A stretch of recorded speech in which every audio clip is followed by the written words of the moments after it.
So check this camera out. I got it for $159. It only does 720p HD video, but it has a 24mm wide angle and a 42x optical zoom. Oh yeah, 24 to 1008 millimeters. Okay, that's something you don't see very often. f3.0 to 6.8. A little flash. $159. Can it look cinematic? Predictions, do you think it's gonna look any good? No. You don't think so? I want to see you try and make it look good. Now we do have Storyblocks sponsoring this episode, so we do need to do a sponsorship read. I kind of want to try to shoot it on this camera. All right, let's go ahead and put this thing into video mode and let's see what it looks like. I'm gonna start recording here. Hi, Sam. Hello. Now it does go all the way out to a 24, which should be wide enough to vlog with. How's it looking? And also, how does it sound? I bet you that the audio quality isn't gonna sound too good. And I don't see any mic inputs. So luckily I am wearing a microphone, a lavalier, which just records into this, and I'm gonna have to sync this later. So let's switch the audio over. There. And does this sound much better? All right, let's try to see if we can use this camera for the sponsorship read. You ready for the best sponsorship read ever? Have you ever worked on a project and thought, oh man, if only I had that one wide angle establishing shot or that drone shot or that time lapse, man, my video would be so much better. Well, fear not, Storyblocks is here to save the day. Now, the stock video clips are only one of the many different services that Storyblocks has to offer. For example, this music, Storyblocks. These sound effects, Storyblocks. This lower thirds, Storyblocks. Beautiful, right? My favorite thing about Storyblocks is their unlimited all-access plan. It's one account, unlimited downloads. That's right, you heard me right. Access to over 1 million assets with only one low fee thing membership. It's one of the best ways to add production value to your videos while still being affordable. Recently, I needed a 1-second countdown timer. Instead of me putting in work and time to make a 1-second timer, I just went on Storyblocks, found one, just slapped it in there. And it looks awesome. Way better, right? And the best part is it's all royalty free, so no one can sue me for using their work. So thanks again to Storyblocks for sponsoring this episode. Links down there in the description. Definitely go check them out. And yeah, how's this footage looking, by the way? I was not super impressed, especially during the zoom in and zoom out. It looks a little crazy, but what'd you think? Yeah, there's no control of how fast or slow you could do that. And then when you come to a stop, it does like a weird jerk. I think it's more of a photography camera anyways. But what I do think is impressive is that zoom, that 42x. All right, so here's our picture quality here. And let's see if I can get all the way into like a bird. So I'm gonna start zooming in. We're at 2x, 3x, 5x, 10x, 20x. Man, it just keeps going. And we are now at 42x. That's actually pretty crazy. And this is the optical zoom, so the lens itself is doing all the zooming. That's why it still looks pretty clear. If we keep going past this, then this is gonna become a digital zoom. So now you can definitely see it's pretty grainy when I crop in. So I'm just gonna leave it optical just so that we're using that full sensor. This kind of feels like a telescope. It's like one of those things in San Francisco where you put like a quarter in and you can go see stuff. Yeah. Take a look at our little telescope. It only costs you a quarter. Oh, snap. Do you feel like we're a spy? Yeah, it's like, those people look suspicious over there. What are they doing? Talking on the phone? Talking to the enemy? That's crazy. We can't even see them. They're way over there. Look at that. Oh yeah, they're in that bench. They're like a dot from where we're at. There's so many seals. Yeah. Dang.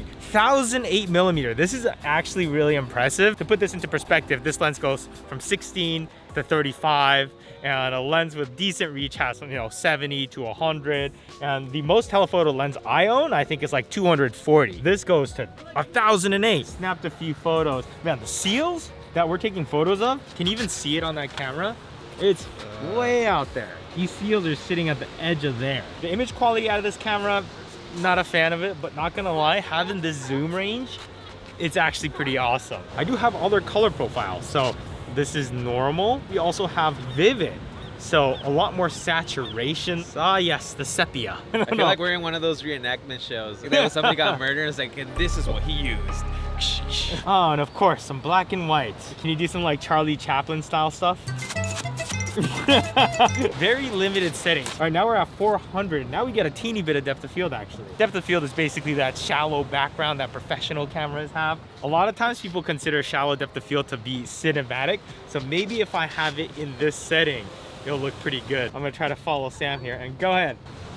Ah, I lost you. It does also have IS, so this is no stabilization. I'm all the way at about 400 and I'm holding it as stable as I can. So not so good, I'm not that stable. I'm gonna turn on image stabilization and see if it makes a difference. Oh, wow. Yeah, okay, that's actually pretty good. This is 700 millimeter. That's actually really good. Freaking 700 Yeah. millimeter, that's actually pretty insane. I'm gonna turn off image stabilization, I'll do the same thing. Oh yeah, no. Right? It makes a Yeah. huge difference. How does it look compared to the new iPhone? So here's how the iPhone 12 Pro Max looks. So it's gonna look way better with colors and dynamic range and sharpness. Across the board, it's gonna be way better. But on the iPhone, if I wanna zoom in, I have an optical 2.5x and I could go digital past that. I can get to about 7x. I mean, at this point, I still think the iPhone still looks better because of the richer colors and all that, but this camera can just keep on going. All right, so this is the iPhone zoomed all the way in, and this is the Kodak zoomed all the way in. So this is a 7x zoom on the phone, but what if in editing, I did a digital crop to match this lens? Then I'd be curious to see which one looks better. I'm gonna try vlogging on this camera for the next couple minutes, and we're just using the built-in microphone and all that. Oh my God, what was that, Dylan? Look, It's right there, you see it? yeah, it's huge. Yeah, it blends in. Hey, buddy. How you doing? Seal definitely looks hungover. You should totally go pet it. Do you like to come home with me, little guy? I'll give you all kinds of yummy snacks. All right, so now we're gonna try to see if we can get some cool shots of Michael, who's gonna take us for a flight because he is a flight instructor as of what, yesterday? Yesterday, Day before yeah. yesterday? So am I actually allowed to like do stuff with the thing? Yeah, we'll make you do some turns. Ooh, I'm gonna learn how to fly today. Do some turns.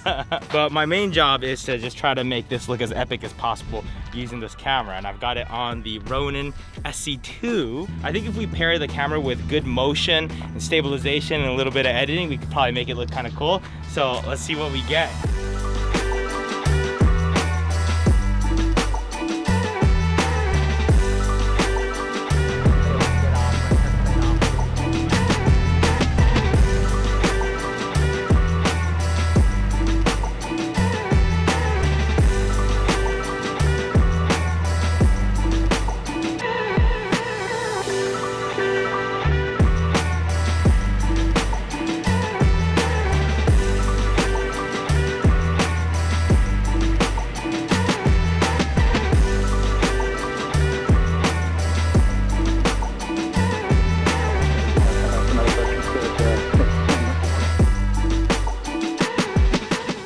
How was that, Carrie?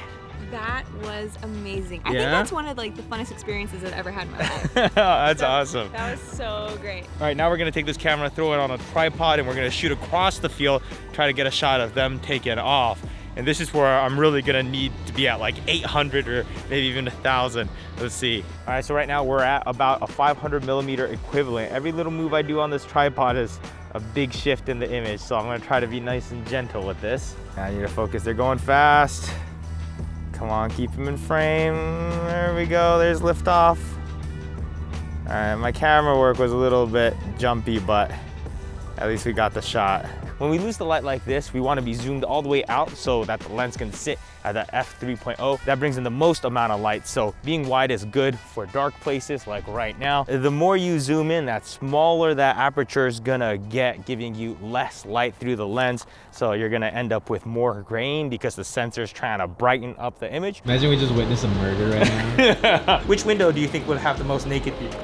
That one. Let's see if there's any in this window right here. I'm just kidding. I'm actually not gonna go into windows. I don't want to go into witness protection and all that. Now the dynamic range is absolute trash on this camera. So basically, Dylan's in the shadow, he's in the dark, and the sky is bright. So it's very hard to see both in one shot. Dylan's more like a silhouette. I'll post a more higher end camera where you can kind of capture both details in the shadows as well as the sky. So we got some little aperture MC lights. They're multicolored. Looks a lot better, but the light looks a little bit out of place because it's quite a bit warmer than the environment. So you want to change the color balance, make it a little bit more blue. Since we have this nice view, I kind of want a time lapse. There's no real time lapse mode. I think it might look kind of cool if we just let the camera record for, I don't know, however long this battery lasts.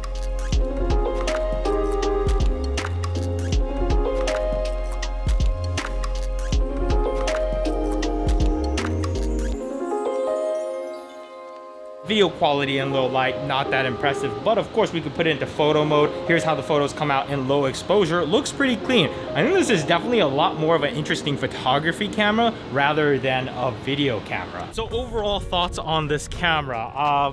Not a huge fan of it. I wouldn't buy it, but for 159 bucks, it's pretty crazy to have a camera that has this kind of zoom capability. For the shots on the plane, I was trying my best to try to make it look less like a crappy cheap camera by doing a little bit of color grading. I just lifted the shadows, brought down the highlights to try to make it look like there's a little bit more dynamic range. I try to add a bunch of warmth into the shadows and generally just balanced out the colors to make it look a little bit closer to a more professional camera like this. But there's only so much you can do with the footage. If you do really want that 1000mm lens, this is actually kind of interesting because you could really get way in there. And the video quality, again, but in photo mode, it's actually much better. You have full manual control, so you can control every aspect of the camera, and depending on what kind of environment you're in, you can set your settings incorrectly. So maybe if you were like a wildlife photographer, or you're trying to get shots of the moon, or you're trying to peep through your neighbor's window, then maybe it makes sense to get something like this. What do you think, Dylan? Now I can look at different planets with this camera.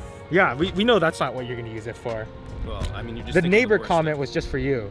for me. Yeah. My neighbor's a wall. Just looking at a wall. For example, that long exposure photo we took at night actually doesn't look terrible, you know, as long as we control that ISO to control that noise, just leave that shutter open for a long time. I mean, this is fun. It's fun. I had fun with this. Having that 1000mm was really interesting. I'm actually seeing that there's some 1000mm lenses for DSLRs and mirrorless cameras that are actually not that expensive either. It's like 100, 200 bucks and you could get something that's crazy telephoto. I don't know about the quality on them, but I don't know. It's kind of fun having a telescope-like lens. So I don't know. If anything, this has inspired me to get one of those. All right, Dylan, back to the studio. Okay.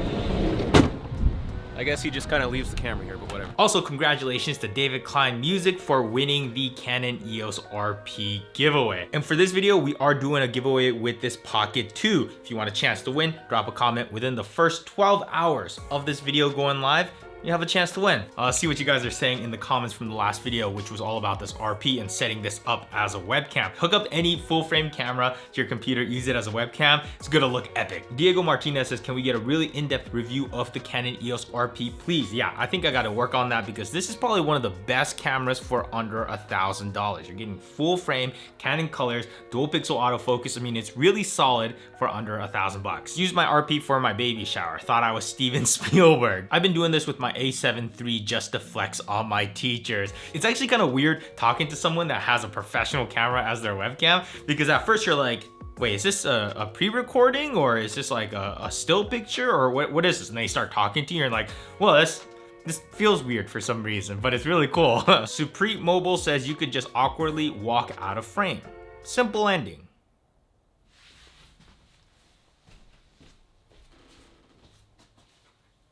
Is that awkward enough?